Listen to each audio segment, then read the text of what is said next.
Köpüğünü bir kez yutsun. Проглотите, пожалуйста. Yutkunsun. Tamam. Artık küçük dili rahat bıraksın.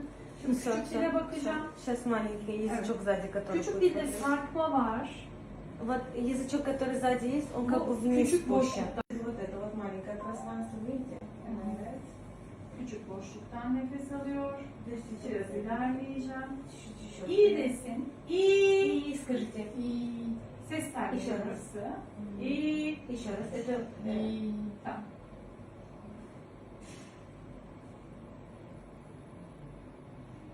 Tamam.